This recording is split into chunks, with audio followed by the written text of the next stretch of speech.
नमस्कार दोस्तों, कैसे हैं आप? मैं हूँ आरव और ये है ट्रांसफॉर्मेशंस। ये कथन या कह सकते हैं ये स्टेटमेंट तो आपने काफ़ी सारे नेताओं से, पॉलिटिशियंस से और भी तमाम इन सब चीज़ों से जुड़े हुए लोगों से सुनी होगी कि जेन ज़ी या Gen Alpha will lead to a development of the country. और ये कह सकते हैं कि विकसित भारत में जेन ज़ी और जेन अल्फ़ा की बहुत बहुत बहुत बड़ी भागीदारी होगी और ये सब लोग अपनी भागीदारी पूरी करते हुए देश को आगे प्रगति की ओर लेके जाएंगे। बट अगर आप ब्रॉडर बेसिस पे या कह सकते हो ओवरऑल बेस पे समझने की कोशिश करेंगे तो आप ऐसी एक भी फिलहाल पॉलिटिकल पार्टी वाले वो नई हो या रिसेंटली पिछले 10-12-15 सालों में बनी हो या और इन सब चीज़ों से जुड़ी हुई ऑर्गेनाइजेशंस में ऐसा एक भी युवाओं के लिए फ्री और ट्रांसपेरेंट या इक्वल अपॉर्चुनिटी प्लेटफॉर्म नहीं देखेंगे। देखिए, सिर्फ और सिर्फ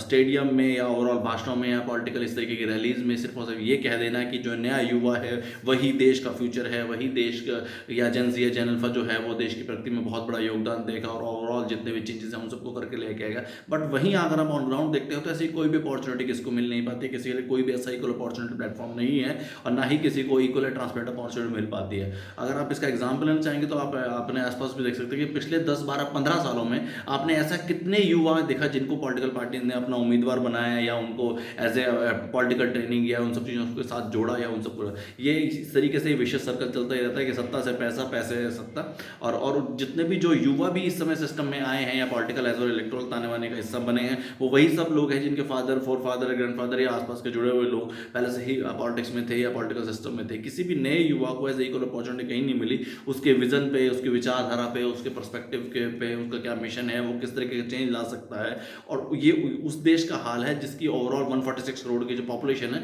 उसमें से लगभग 85% जो पॉपुलेशन है वह युवाओं की है। और अगर आज भी इसको और ब्रॉडर बेस पे समझने की कोशिश करेंगे तो आज भी 55% हमारे देश की पॉपुलेशन ऐसी है जिसकी उम्र 25 साल से 25 साल से कम है और लगभग 66% पॉपुलेशन हमारे देश की ऐसी है जिसकी उम्र लगभग 35 साल से कम है। इन्हीं सब चीज़ों को देखते हुए हमने ट्रांसफॉर्मेशन जैसे प्लेटफॉर्म को बनाने का काम किया है जो कि भारत का पहला एक ऐसा equal opportunity competitive discussion platform है जो देश के हर युवा को, भले वो मेल हो, फीमेल हो, किसी भी स्टेट से आता हो, किसी भी रीजन से, किसी भी रिलीजन से, किसी भी कास्ट से, किसी भी कम्युनिटी से आता हो, उसके पास विचारधारा हो, विजन हो, पर्सपेक्टिव हो, उसके पास एक मिशन हो चेंज लाने के लिए और आम जनता, आम जनमानस का नुमाइंदा बनना चाहता हो, रिप्रेजेंटेटिव बनना चाहता हो और राज्य स्तर पे एज ए विधानसभा के रूप में, एज ए विधायक के रूप में या केंद्र स्तर पे सांसद के रूप में अपना